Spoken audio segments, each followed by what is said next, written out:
Great, sort of catching up again.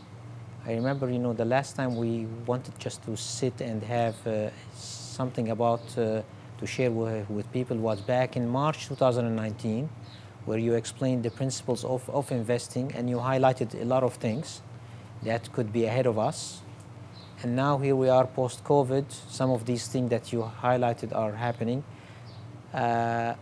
But I think, the more interesting thing to me is how people sort of manage their own lifestyle, the culture, which obviously, we both pay attention to, from starting from our families to you've built it in your business, and now I am looking also to build it in my business. But when I kind of, just step back and reflect on all of that, look how, we showed up in your shop back early in the 90s. You've had a different shop than the typical asset managers that were sitting in a corporate world, large offices and what have you. And now, we're sitting here in a relaxed sitting talking about how your team can also help me in building a culture that we both have sort of evolved in learning how to do things. Well, so it's nearly 30 years ago, I'd say nearly 30 years ago. And so we've had a journey together. Yes, sir. And so when I think about it, I think meaningful work and meaningful relationships. Okay, we've evolved. We know what we're like, each other. We have created the respect, the accomplishments. I have given you, you have given me many things in that meaningful work and meaningful relationships in that journey. And that's what your journey is with the people that you're working with. So what I've been able to give you, and not just me, what Bridgewater has been able to give you, has been dependent on how we are with each other. And so here we are today, as we look back and saying, for you, for Liwa, it's so important to know how you should be together in order to have excellent work and excellent relationships, and to be proud of what you have given each other, and then to have the joy of what we have experienced, to be able to be at this spot and look back on that and say, wow, that was great. So I'm very excited to be here today to talk to you, with you, about not only that journey, but the things we've learned along that journey that have helped us. And what a coincidence that now that I've started sort of thinking about rolling out what culture I would like to have for Liwa, and using your principles team to do that, and we get this chance to discuss this before we started.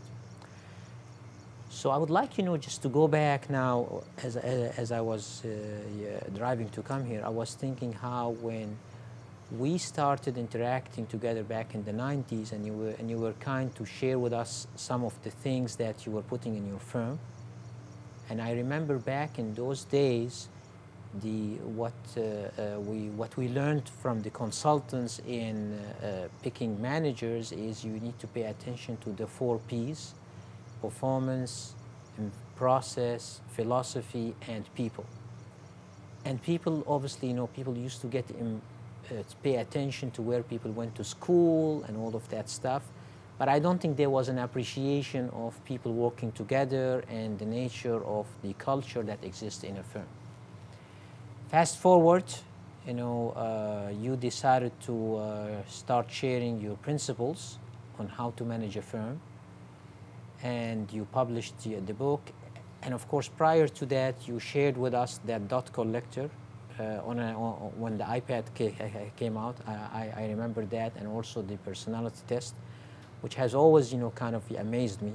And it came at a time when I got a chance to participate in setting up a new organization back in 2007.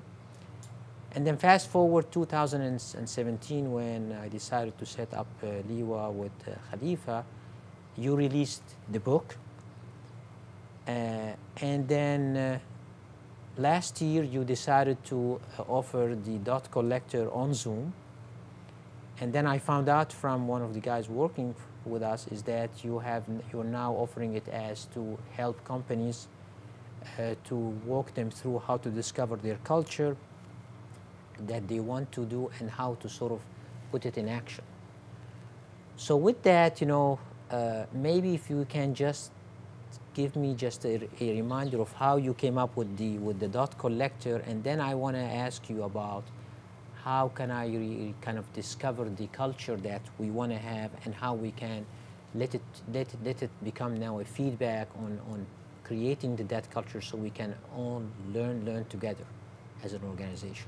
Well, all those things that you listed over through a time is just a function of what I wanted or want. That's this meaningful work and meaningful relationships through radical truthfulness and radical transparency. Like, how do I want to be with you? We've known each other in different capacities. A business capacity, you were hiring me, managers. As a friendship, as a reverse, I'm now investing with you. And we have all of that. The issue is, how do you want to be with each other? And how do you want to be with each other, with the people that you're working with? So for me, this meaningful work and meaningful relationships through radical truthfulness and radical transparency helps people have the personal development and succeed as a group, right? So it's that, right? It's that way of operating, that you're on a mission together. So if you and the people that you're now building out in your group want to be on a mission together to achieve excellence and to have that excellent relationship and excellent, then you will need things.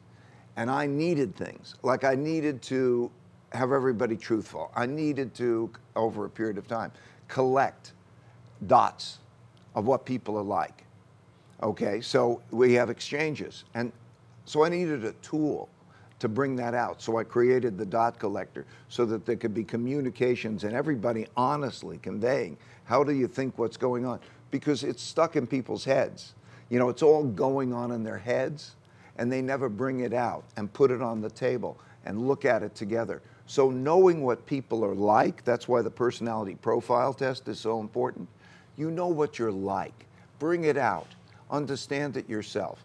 And understand the relationship. So bring it to the surface, discuss it, and then be on this meaningful work and meaningful relationships trip together. So that all the tools that you're referring came because of a desire to have that kind of a culture. And so, you said something interesting, that you want to bring it out, and I guess people have to see the virtue of bringing things. Sharing what is going on in their head. So is that a culture that you defined? You said, this is what I want. I want everybody to share what is going on in their head, or they bought into it from the interaction? A lot of people come in and they don't understand it. Okay. But then through writing it down and operating it, they understand it. Once they understand it intellectually, they know it's good for them. They know it's good for the organization. You want to beat your competition. You want to excel. You want to have the great relationships and do excellent work. This will get you there. And I could explain why the logic is there. And then mentally, you have to get yourself used to doing it. And so they then wrestle with themselves. They get it intellectually. Okay. And I want to make sure that I convey to you, and well, you know it, but also to convey to the people who are listening, why intellectually, why this thing makes better personal development and makes a much better organization and gives you the joy of excellence in work and excellence in relationship. But if you get that, then you realize that you have a challenge with yourself, because we're raised in a world in which it's the opposite. Okay, you're raised in a world in which you having weaknesses is something that makes you uncomfortable, and that other people don't like to You know, we don't want to talk about weaknesses, or we don't want to talk about disagreement. We don't like disagreement. But yet, if you think about it, the power of knowing your strengths and weaknesses so that you can develop better, personal development is better, and that also your organization is going to be much more effective. Put the right people in the right jobs, okay, to operate that way is better personally and better for the organization to understand weaknesses, to understand what you don't know. There's a great power. What you don't know is much greater than what you do know. And once you start to realize how do you get in sync about what's true? How do we get in sync about what's true? So in most organizations, and it goes back before organizations, but in most organizations, people will hold critical thoughts and operate politically, and they won't resolve the issues and get at the truth. The truth, understanding what's true, is a fundamental step in being able to be better, right? So intellectually, that's it. And it starts from kids in school. You know, follow this rule and follow this rule, and I have to be terrific in all ways. But people aren't. That's why that's why I had the PrinciplesYou test, which is free for everybody, to help them understand what they're like. Because if you understand your nature and you understand what's true by getting in sync, you have a closer relationship with people, not a less close relationship, because you can be truthful as long as there's caring. It's like tough love. You know, if you have tough love, it's a good thing. So people don't come that way, but once they get it, a certain percentage it's not for. A certain percentage, once they get it, they can't work anywhere else. And they can't work anywhere else because any other environment seems very political, it seems very dishonest, and they don't have the quality of the relationships. They come into the organization and it's very functional. Okay, we'll do these things and we'll make money together, and I'll go home and I'll have all of those things, and they won't have those honest, developmental, that almost extended family in which you can be tough with each other. So, so from what I hear from you is that the person have to buy into this way of thinking, as in feeling comfortable, taking away the insecurity, as in, you know, if I start showing my true traits and look at what am I good at, what I'm not good at, the organization I'm working with will not sort of label me as weak guy. No, they will make sure I fit where I fit. And if I don't fit anywhere, then I will accept it and move on with my life. Right. You together can be natural. You can be you. Okay. And I can be me. And we could look at it together. And we could say, okay, you have these strengths and these weaknesses. Because everybody does. It's your nature to have these things. Okay, now so it becomes a mutual self-discovery process. And then you say, okay, now I can supplement you. I can have you work with somebody who's strong where you're weak, because then they can take advantage of your strengths where they're weak. You know, and so it's a self-discovery process. It's truthful, okay, right? If you know what's true, and then you can build on it, and you can personally evolve. How tough is it to get people to get them to that stage of being objective and not wasting time? He said, I said. It depends how well you do it, okay, right? Having been doing this for a long time, I know how to do it. And I would say certain things, so recommendations. I would recommend you have some of the tests and the cases. Okay. You go into a case, we do this for training. You go into a case, and here's a situation. It's like it's reality TV. It's a real Bridgewater case. You go into it, and now the people are interacting. And then it will ask you questions. How do you react? How do you feel? What is it like? What do you think should happen? Okay, so there's elements of training that happen from that. Then there's elements of communication, if it's uncomfortable, like on the dot collector. Dot collector's great, okay? It gives you the opportunity to give that feedback, and then you see how people see things differently. But you have to show them how to do it and make them understand it. It's a little bit like if you were going to, I don't know, a health and fitness program. You want to go to a health and fitness program. Maybe initially it's not the thing, but as soon as you start to get it, we call it getting to the other side. You know, people come to Bridgewater, they're very excited, great firm, I've heard all about it, and then they go through this process, and then coming to the other side, they wouldn't want it any other way. But it takes getting used to. They need to get to the other side. Now, you know, the dot collector, to me, what caught my attention in this is that because we started giving feedback to the presenter in our investment committee, and we saw a lot of improvements in the process. Like you give him feedback, then the next investment committee improves on it.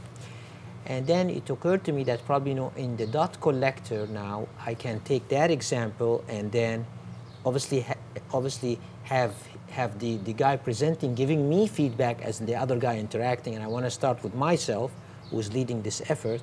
But then I want to replicate this in when we go to do a presentation to an investor, how our preparation, what did the guy miss, what did I miss, and what have you. So that feedback I understand. No, let me pause you on this, because probably what you don't understand, I want to make sure you maybe do understand it, is when somebody's giving somebody feedback, the question is, the person receiving the question, is that true or not?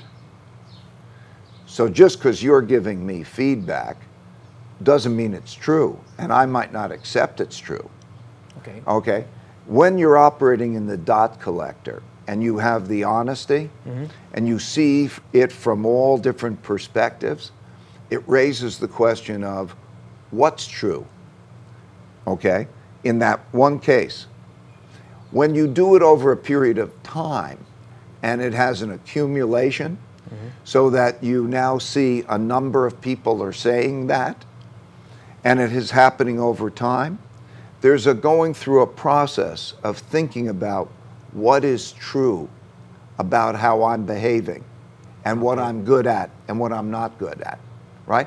So very different than normal feedback, right? It's because you're collecting now more data. Statistically, it's more significant. It's triangulated from different people. Okay.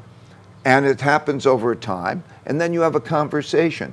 So is it true, based on this, is it true that what my view is or what somebody else's view of you is right? And then we say, how do we find out together? Okay, so how do we find out together? Well, let's run this test, or let's run that test. And so it's an objective means of trying to find out what's true about what people are doing well or not. And so it's very powerful that way. And it also means that there's constant feedback. You know, these annual reviews are stupid things, right? Okay, like there's all these day-to-day reviews. This is a real time, you know, 360 review every day, every moment. So people come back from after looking at that, and they look at what was my day's review from all of these people. What are they telling me? And so there's no out of syncness. So in other words, they'll come back and they say, well, what about this and what? And so the boss or everybody kind of becomes in sync on a daily basis. And with that, then, you know, where one of the greatest complaints is people say, an annual review, everybody's trying to remember it. All that annual review should be is all the dots that are collected over a period of time. So what you're describing, so it becomes a seamless thing. So like you and I, you know, interacted today, and by the end of the day, I gather my thoughts and I give you my... In real time. In real time. Because it's real time is really great. Even almost at the end of the day, trying to recollect the thoughts is almost not the same. So what I'm really going through, I'm going through a meeting with you, and I can go bump, bump, bump. That's all I need to do, right? Okay. I identify you. The dot collector works. Touch the thing that identifies you. I touch the trait that I want to convey, and I go, you know, up, down, boom, boom, boom. And collect it like that. Now I get then to see this and agree or disagree with you, or Yep, you can do what you want with Okay. it as it's collected. Okay. You can come back afterwards. Okay. Okay. But you know what the guy's honestly thinking. I- You know what everybody's honestly thinking. Wow. Woo. okay. So, Feedback, real time on all those things. Wow. And then you could ask questions. Of course, the dot collector has other features, right? The other features are you ask a group of people, you're in a conversation. You know, one of the great problems is you're bottlenecked by only the person who speaks. Yeah. You're in a meeting. Okay. You don't know what anybody's thinking other than maybe you got a bit of knowing what they're thinking of what the speaker thinks. You can, in that process, say, what do you think about that? And then you're getting what everybody thinks about it, right? And it's all organized in a way. And then you can turn your attention to somebody and you could then say, oh, let me bring you out and so on. So rather than it all being bottlenecked in their heads, it's all there for you to see on an ongoing basis. So how do they get comfortable with going to the dot collector and giving feedback or getting it out of their head? Habit. Okay. Habit is the main thing that we do. You know, and habit needs a couple of things. First, you have to know that it gives you a reward, not a penalty, right? It gives you a reward. Okay. And then you have to get in the habit of doing it and doing it easily. So sometimes, for example, in a meeting, you may pause, I may pause, you may pause, and you say, let's collect dots. Let's just take a couple of minutes and collect dots. Okay. And you allow everybody to do that. And then you explain to them that this is your opportunity to speak up. This is your opportunity to be honest. Okay? And you appreciate that, right? And you appreciate critical feedback too.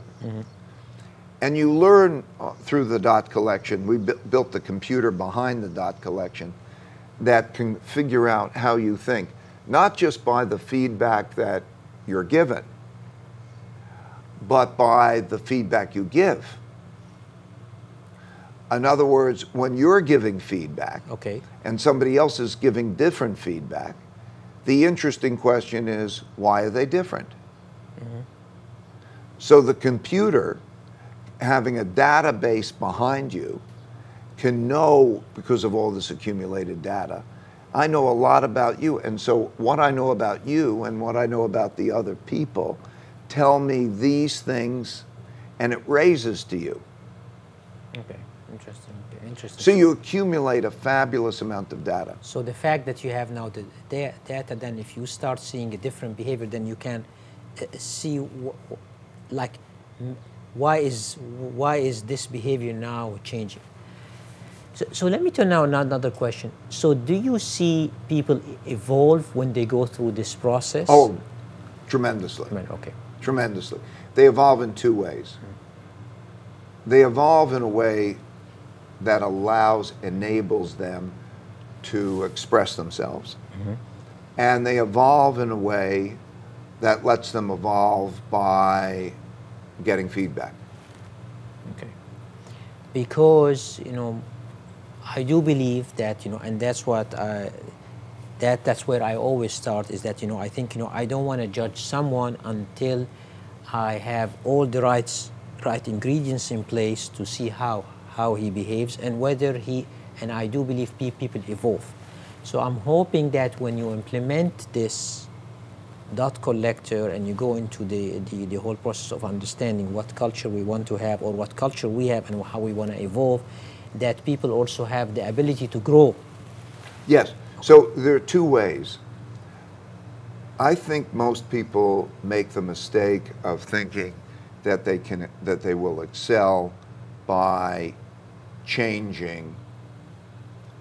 And in some cases, you can't change your nature or you can't change your psychology as much as you can work with people who are strong where you're weak. Okay. Right? So if I was to, there's different ways of thinking.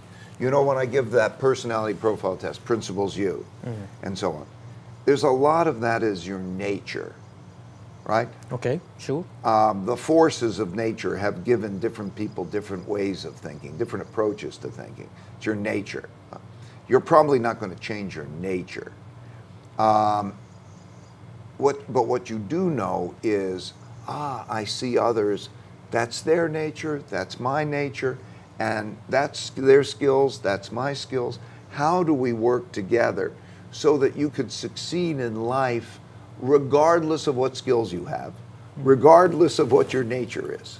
Okay. Right? Okay. That's very powerful because it means anybody can succeed. Anybody can succeed. Why? Because they don't have to have it all in them. They have it, they can get it from different places, right? That's a power. That's a power I know for myself and for anybody.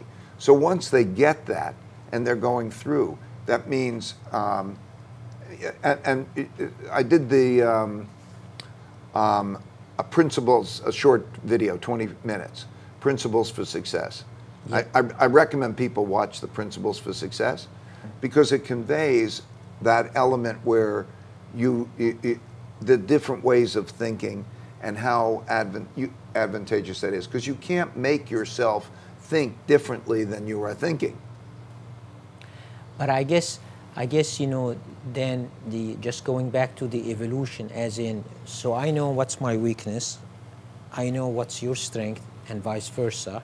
So if we are operating in this environment, working for the common good of this environment that we are all part of, then we get to then evolve and excel at what we do. Of course. Okay. Because think about it this way. Being ignorant about your weakness is not going to go very, very good. Right? Okay. It'll never deal with it. But if you have something that's a weakness and you say, I don't want it to be a weakness, or I want to succeed despite my weakness, okay, then you will. Okay. But then you have to coexist in this environment that we are just describing, whereby I have Ray protecting my back because of my weakness, and vice versa. And right. And you will be natural. You can be you. So you do your natural thing. Okay. But then how do you, so this is also, you know, something that, so I like to have chaos because it brings creativity in my mind, but at the same time you want it to exist within an organization, like to get things going. So how do you do that balance? Because, you know, too much rigidity. You go above everything. You know, in other words, like you're thinking your organization. Yeah. Okay, so I'm hearing Hashim likes chaos and likes to do that. You're probably working with somebody who likes order. You probably need some chaos and some order. And then, okay, now how do you work? And then you go above it and you look down on your machine and you say, how do I want my machine to work?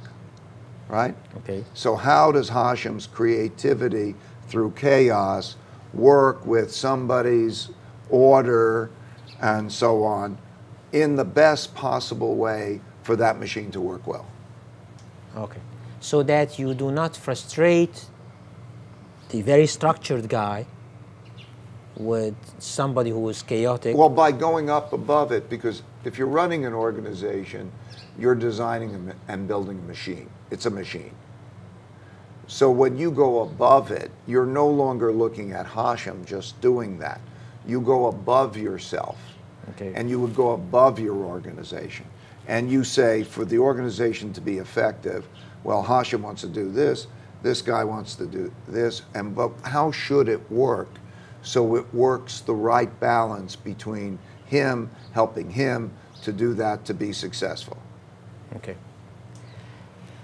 So I want to turn now a bit to the feedback bringing creativity, as in, you know, okay, it's not just a feedback of how did I do in this meeting, what are new learning to be done, but also how can people think about better ways of doing something.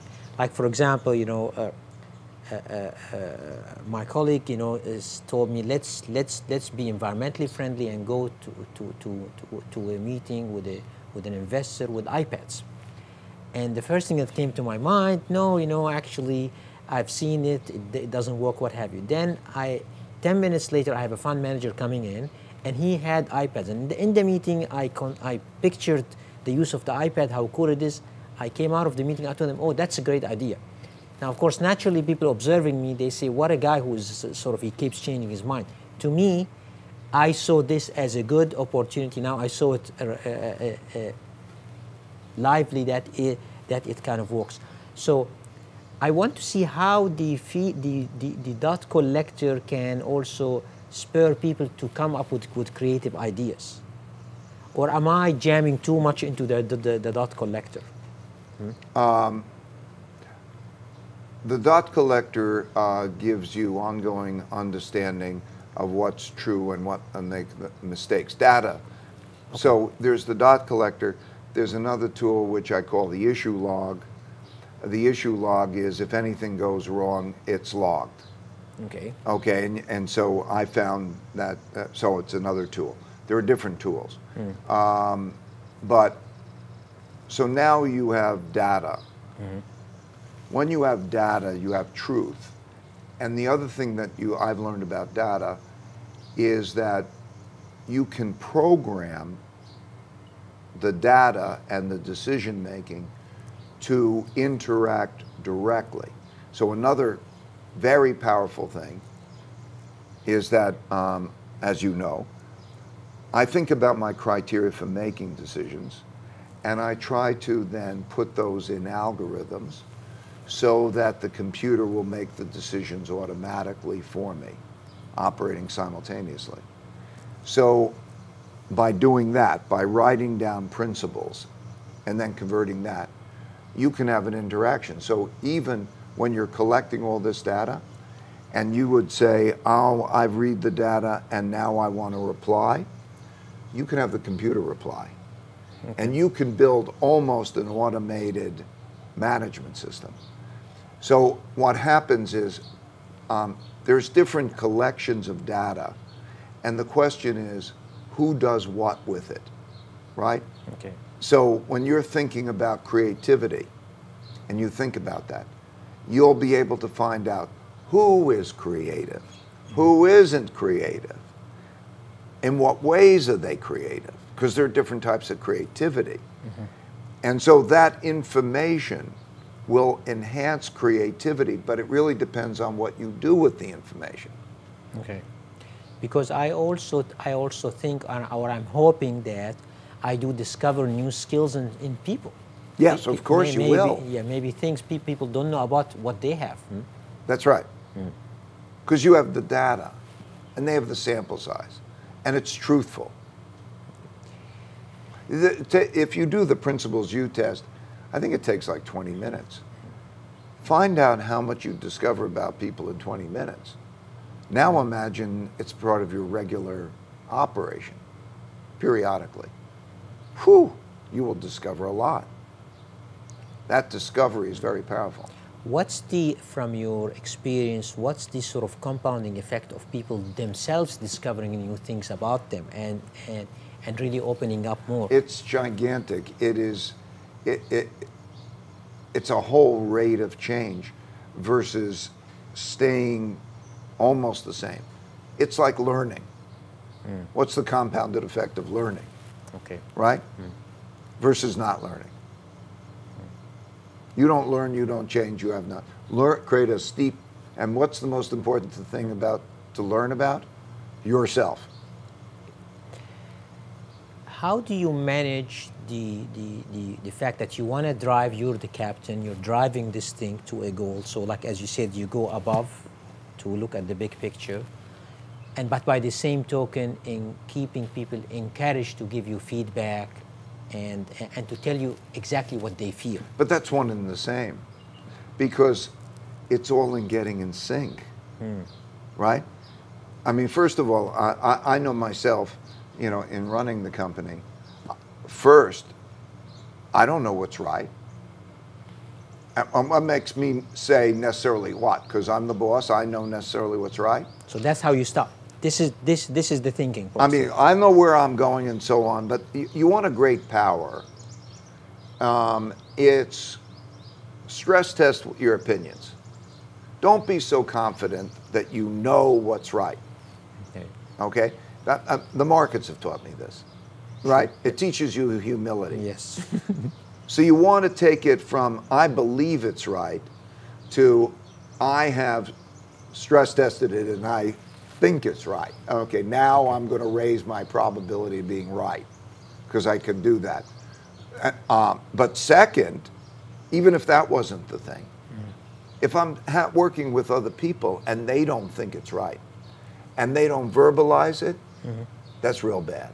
Okay. Because they're thinking to you're off doing this thing. They're all chatting about how you're off the race, you know, doing it the wrong way and so on.